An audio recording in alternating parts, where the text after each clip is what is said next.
I believe Benjamin Sesko and Joshua Zirkzee have been dealt a bad hand at Manchester United, and it's not for the reasons you may think.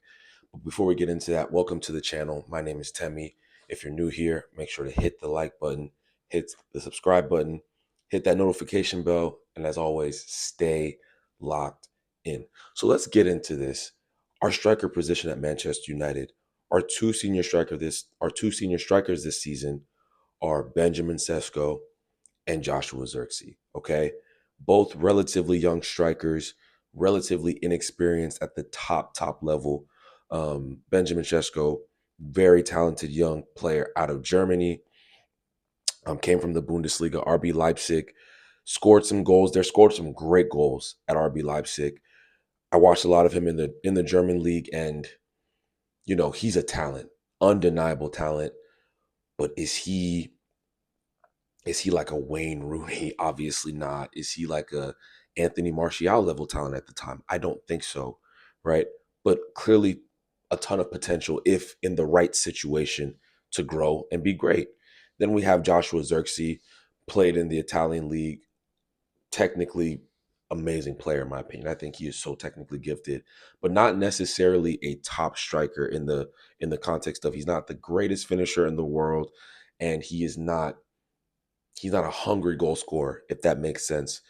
Um, but I don't think that's the biggest issue because the talent isn't the issue for Benjamin Sesko and for Joshua Zirkzee. I think what a lot of Manchester United fans aren't talking about and aren't thinking about is that we've never relied on young strikers in our history, almost ever. We have always had a veteran striker in the atmosphere. And this hasn't been the case over the last, I want to say 2 or 3 seasons, pretty much since Rasmus Højlund has come into the club. But before that, we have always had a veteran presence in at number 9 at Manchester United. And that's just not the case anymore, right? Anthony Martial, when he first broke through, he's one of the very few that started a whole season and did excellently well. But then we brought in Zlatan Ibrahimovic, we brought in Romelu Lukaku. You feel me? If you go even further back, when Wayne Rooney came into the club, Ruud van Nistelrooy was there. So there was obviously he's a generational talent, and he showed how great he was immediately.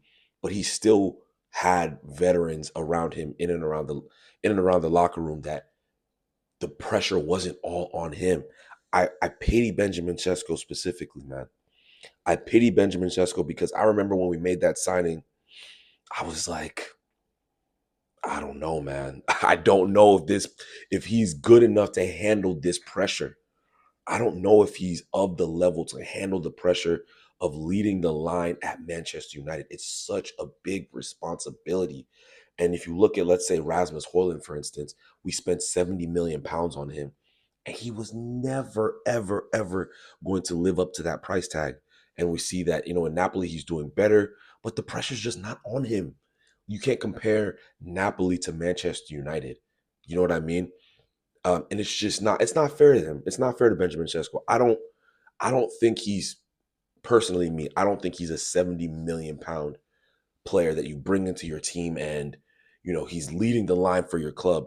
If you buy him at that price, but you have maybe another top striker and you're saying this is the future, we're going to bet him in over the next couple of years, that's completely different to what Manchester United have done, which is essentially say you are going to be our striker going forward, that you are going to be our number 9 going forward. And we have maybe Cunha we can play at number 9 at times, and then we have Joshua Zirkzee, who Ruben Amorim doesn't rate, and he's not playing at all. But that the pressure is still going to fall back on Sesko. If he goes on a 8-9 game goalless run, you know the pressure's gonna go up. The pressure's going to go up, and Joshua Zirkzee, it feels as if Ruben Amorim has completely given up on him. If I was Ruben Amorim, I'd probably be rotating them regularly. Zirkzee, you're playing this game. Sheshko, you're playing the next game, just so it takes the pressure off of both of them. And then maybe if one of them gets, top form, maybe scores more goals, because that's what the fans like, right? Maybe gets a run of form in terms of goal scoring. You play that player more. You know what I mean? But what it seems like is right now is Sheshko, if you are fit and ready to go, you are going to play, right? And you are the pressure is on. I don't think Man United fans have patience to watch a young player grow, especially at the striker position. Maybe at other positions, we can give somebody like Dorgu some grace because he's a left back. It's not as critical of a position, but leading the line for Manchester United is just a whole different.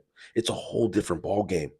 It's a whole different ball game. And if we look at Sheshko's time so far at Manchester United, he's been he's been fine, and I'm being very nice. I'm being very nice. He's been decent. He's been decent. I just think I don't think he looks like a 70 million pound signing, which I expected, right? Because he's 21 years old. But I don't see it in terms of this guy could maybe grow into Manchester United striker for the next 10 years. I do not see it, especially with the pressure that he's going to be under, because that pressure is just going to mount. It's going to mount. It's going to mount. And unless he grows into somebody I just don't see yet, or maybe he becomes that top striker, it's going to be a lot of pressure. He's going to have to score goals regularly because I don't know if he has the all around game to supplement not scoring goals because the fan base just won't deal with it. I'll be honest. They say they're going to be patient now. I don't believe that because we weren't patient with Hoyland, and obviously Sheshko is a way better player than Hoyland, way better player, but still, it's still a ton of pressure. Hoyland scored, I think Hoyland scored 16 or 17 goals in all competitions in his first season. On paper, that looked good, but he wasn't playing well. Let's be real, he was not. He was not playing well, and it bared out the next season. You know, Sheshko's going to have to really put in 90-minute performances week in, week out. He's going to have to do that, or the pressure's just going to mount. The pressure's just going to mount. You know, the good thing about Sheshko is he has his athletic gifts are, man, he's 6'5". He's hopefully he can, become a real threat in the box, right? He needs to find what makes him what his special quality is. Right now his special quality is his athletic build, his athleticism. That's what we see, right? But he needs a footballing skill that he can hold on to, whether it's I am an elite finisher. If I get a chance, I am scoring a goal. Or it's I'm an excellent hold-up player. Like I'm just when I receive my ball, when I receive the ball with my back to goal, I'm un, I'm untouchable. He needs something along those lines, or like a Holland. If you play me in behind, I will dominate. Right? I don't think this system is. It's not the system we currently play is not going to help him in that aspect, unless we're playing a better team and we're on the counter attack. But I don't. I'm just worried. I'm just worried. I'm going to be so honest. I've been critical of Shesko to start the season. I'll be honest. I haven't been that enamored with him. Um, but it's not his fault. And I've thought about this for a while because I had an idea of what I was gonna say today. And then I kind of slept on it and thought, I'm like, bro, he's 21. He's 21. He's not even supposed to be in this position. It's Manchester United's fault for putting him in this position to be leading the line at 21 with no support, no veteran striker support. That should not be happening. You know what I'm saying? It should not be happening. Like the average age of our leading, our top goal scoring striker in the Premier League is 26 years old. Like that's the average age. And this is like obviously this is including the heyday years.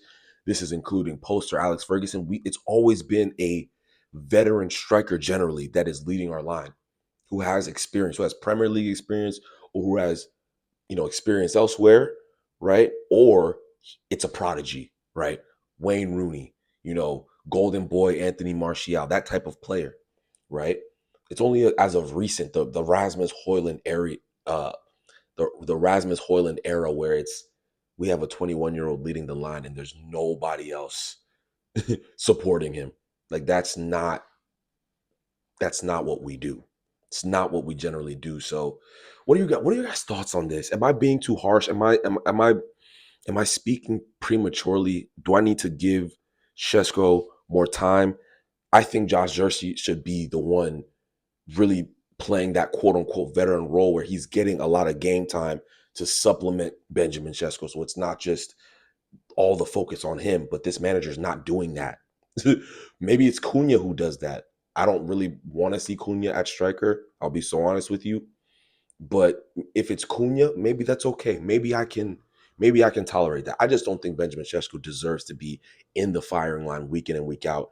And I have a feeling that's going to be the case going forward for the rest of the season if he's fit. But what are your thoughts, guys, on this? Am I overthinking this thing? Do we need to invest in the summer for a veteran striker? Not necessarily £100 million striker, but maybe like a Weghorst type where you bring him in just to alleviate some pressure. You know what I'm saying? What are your thoughts on that? Am I, like I said, am I being too harsh on Chesko? Do I need to think this through? Do I need to be more patient? Whatever the case may be, get your thoughts in the comments, people. I really want to hear what you feel about this. All right.